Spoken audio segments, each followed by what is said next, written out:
জিলা প্ৰশাসন তথা সময় জিলা আমাৰ আৰক্ষী বিষয়া তেওঁলোকৰ নেতৃত্বত খুব সুন্দৰকৈ আজি কামভাগ আগবঢ়াই লৈ যোৱা হৈছে আৰু আমাৰ 17 বা 18 তাৰিখে প্ৰধানমন্ত্ৰী ডাঙৰীয়া আমাৰ নগাঁও জিলালৈ আগমন হ'ব আৰু ইলেভেটেড কৰিডৰ সংক্ৰান্তত যিখিনি কাৰ্যসূচী হাতত ল'বলগীয়া থাকে বা তাৰ বাবে প্ৰাৰম্ভিক প্ৰস্তুতি যিখিনি কৰিব লাগে সেইটো পূৰ্ণ গতিত আগবাঢ়িছে আৰু মোৰ দৃঢ় বিশ্বাস যে আমি কামখিনি সময়মতে সম্পন্ন কৰিব পাৰিম আৰু নগাঁও জিলা প্ৰশাসন তথা সম জিলা প্ৰশাসন সম্পূৰ্ণভাৱে প্ৰস্তুত হৈ আছে।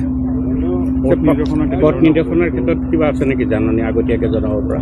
পথ নিৰ্দেশনৰ ক্ষেত্ৰত আমাৰ সম জিলা যোনজন আছে আমাৰ যোনজন CDSP আছে তেওঁৰ পৰা আমি জানিবলৈ পাইছোঁ যে এনেই ৰাষ্ট্ৰীয় ঘাইপথত তেনেকুৱা ধৰণৰ একো অসুবিধা নহয়।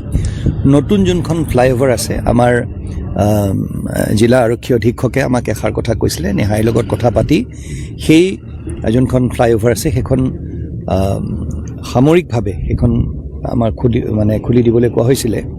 সেইখন কেইদিনমানৰ বাবে খুলি দিয়া হ'ব, সৰু সৰু গাড়ীবিলাক যাব পাৰিব। এনেই মনত এটা আমাৰ আশংকা আছিলে সেইখন বন্ধ হৈ থকা হ'লে অকণমান হয়তো ট্ৰাফিক জাম হ'লহেঁতেন।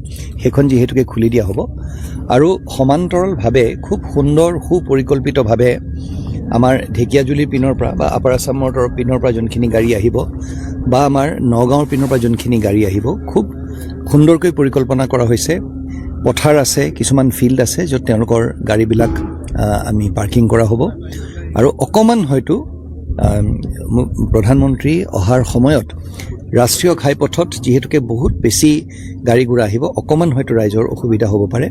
সকলোকে অনুৰোধ জনাইছোঁ তেওঁলোকে যাতে নিজ গুণে মৰীক্ষণ কৰে। আজি প্ৰধানমন্ত্ৰীজন আমাৰ জিলালৈ বা অসমলৈ তেওঁৰ আগমন হৈছে, অকণমান হয়তো অসুবিধা হ'ব পাৰে, কিন্তু আমাৰ আৰক্ষী তত্বাৱধানত এই গোটেই সুকলমে যাতে ৰাইজৰ কোনো অসুবিধা নোহোৱাকৈ এই কামভাগ সম্পন্ন কৰিব পৰা যায় সেই তাৰ প্ৰচেষ্টা জাৰি আছে আৰু মোৰ দৃঢ় বিশ্বাস যে ট্ৰেফিকৰ ক্ষেত্ৰত ৰাইজৰ বিশেষ তেনেকুৱা অসুবিধা হ'ব নালাগে।